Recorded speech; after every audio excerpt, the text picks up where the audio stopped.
महात्म अध्याय 8। हरे कृष्णा, राधे राधे। बैसाख के महीने में स्नान, दान और तप तथा व्रत करने से भयानक पापों का नाश हो जाता है और जीव को उत्तम गति मिलती है। जब थोड़े कर्म करके हमें महापुण्य मिल रहा है तो क्यों ना इसका फायदा उठाएं।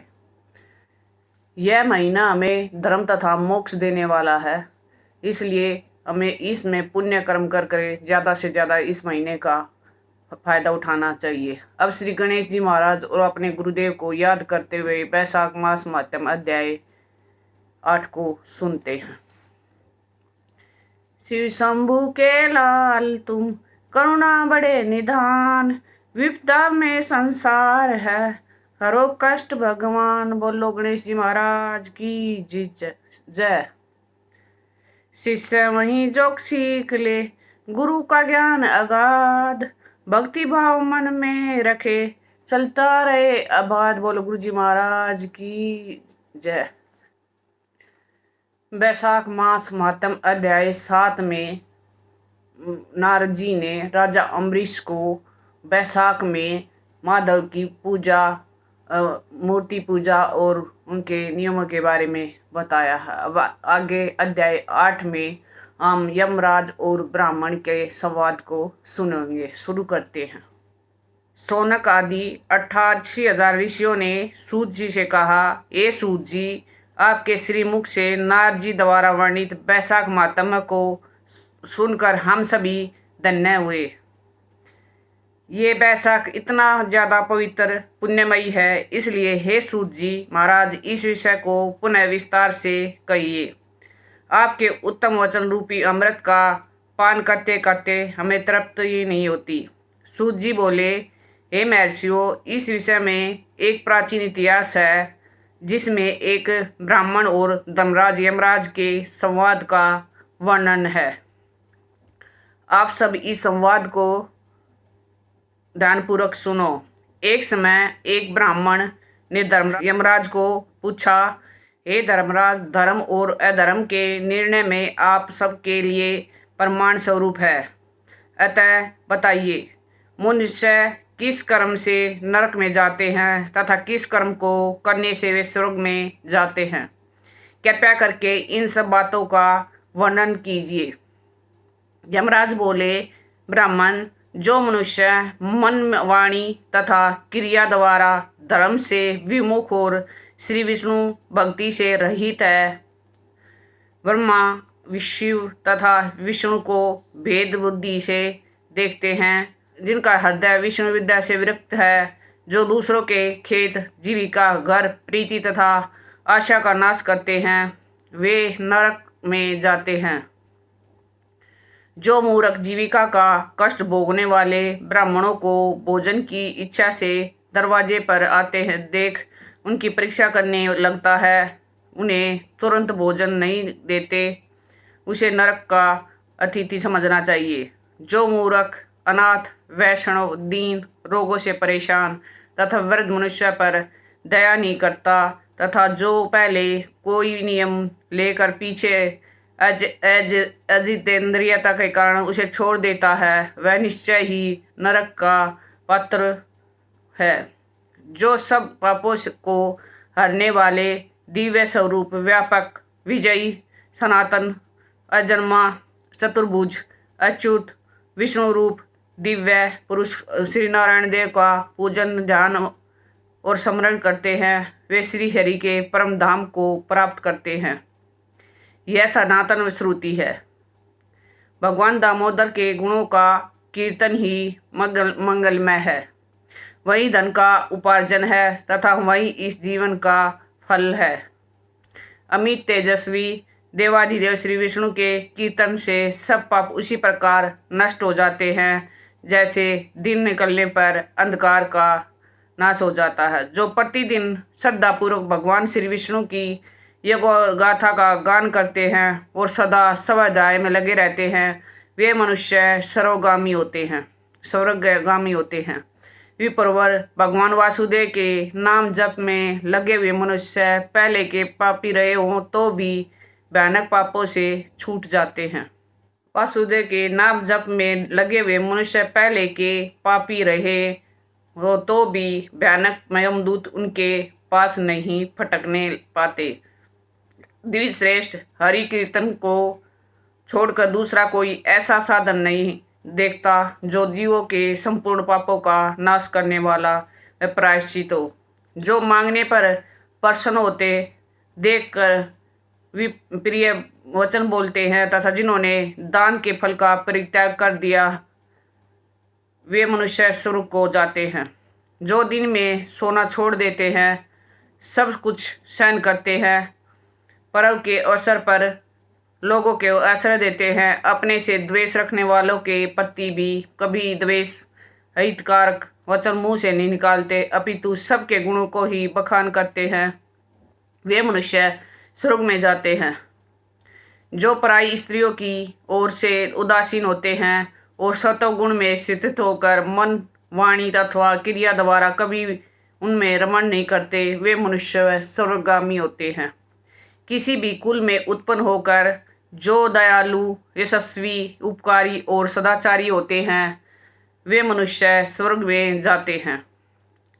जो व्रत को क्रोध से, लक्ष्मी को ईर्ष्या से, विद्या को मान और अपमान से, आत्मा को प्रमाद से, बुद्धि को लोभ से, मन को काम से तथा धर्म को कुसंग से बचाए रखते हैं, वे मनुष्य स्वर्गगामी होते हैं।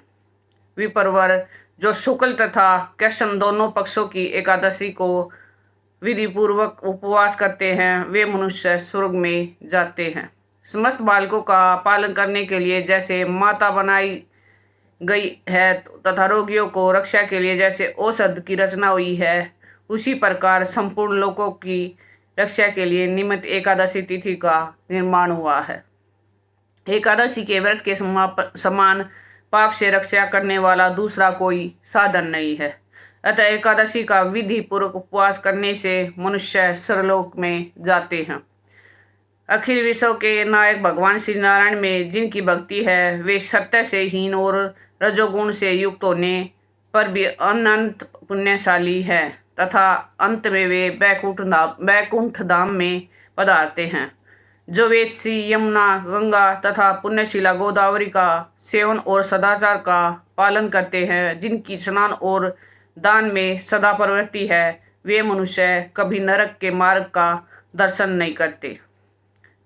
जो कल्याणदायिनी नर्मदा नदी में गोते लगाते हैं तथा उसके दर्शन से प्रसन्न होते हैं, वे पाप रहित तो महादेव जी के लोक में जाते हैं और चिरकाल तक वहाँ आनंद भोगते हैं। जो मनुष्य चंबल नदी में स्नान करके शौच संतोष आदि नियमों का पालन करते हुए उसके तट पर विशेषतः व्यास आश्रम में 3 रात निवास करते हैं, स्वर्गलोक के अधिकारी माने गए हैं। जो गंगा जी के जल में अथवा प्रयाग, केदारखंड, पुष्कर, व्यास आश्रम या प्रभाग क्षेत्र में मृत्यु को प्राप्त होते हैं, वे विष्णु लोक में जाते हैं। जिनकी द्वारका या कुरुक्षेत्र में मृत्यु हुई है अथवा जो योगाभ्यास से मृत्यु को प्राप्त हुए हैं अथवा मृत्यु काल में जिनके मुख से हरि इन 2 अक्षरों का उच्चारण हुआ है, वे सभी भगवान श्री हरि के प्रिय हैं।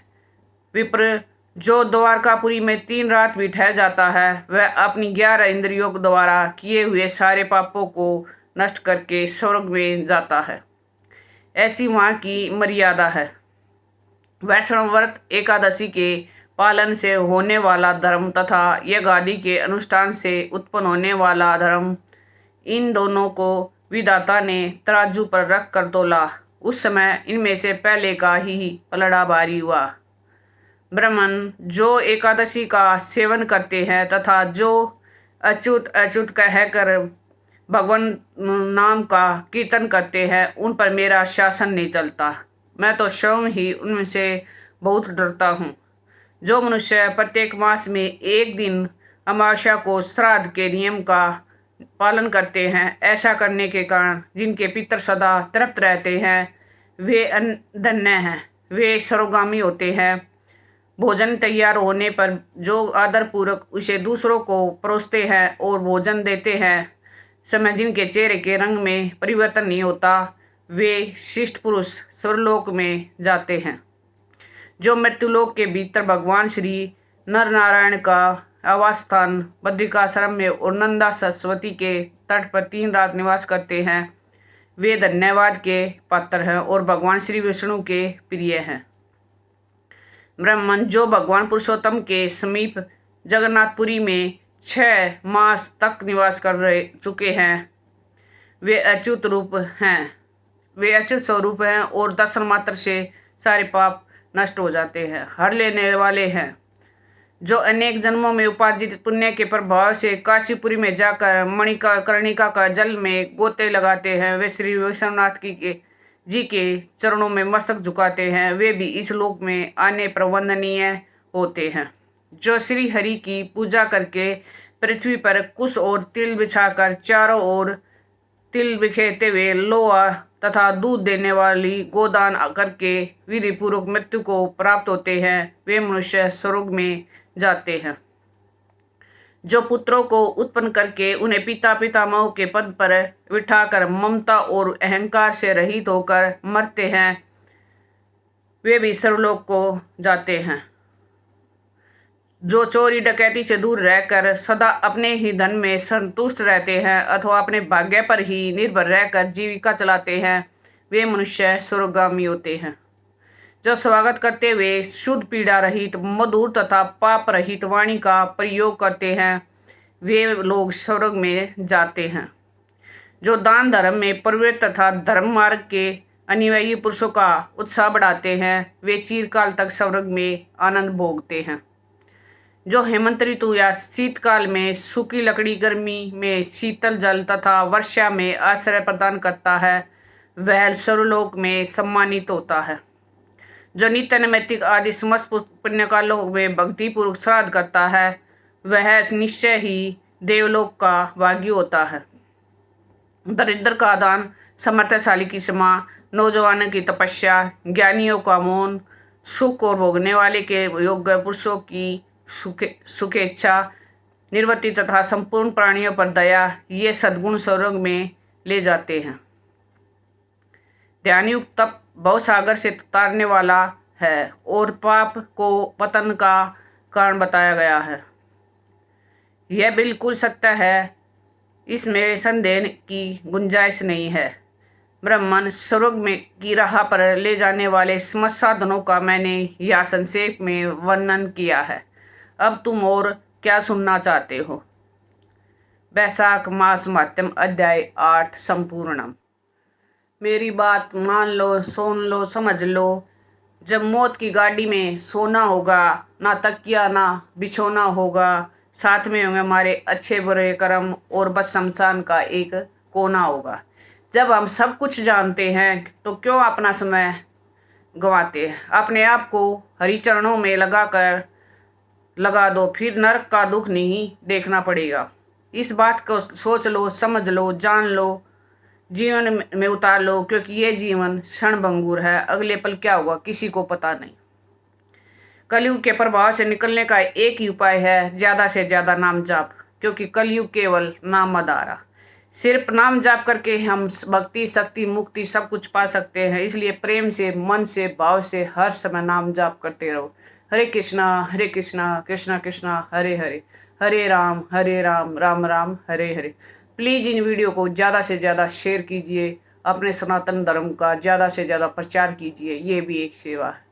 राधे राधे।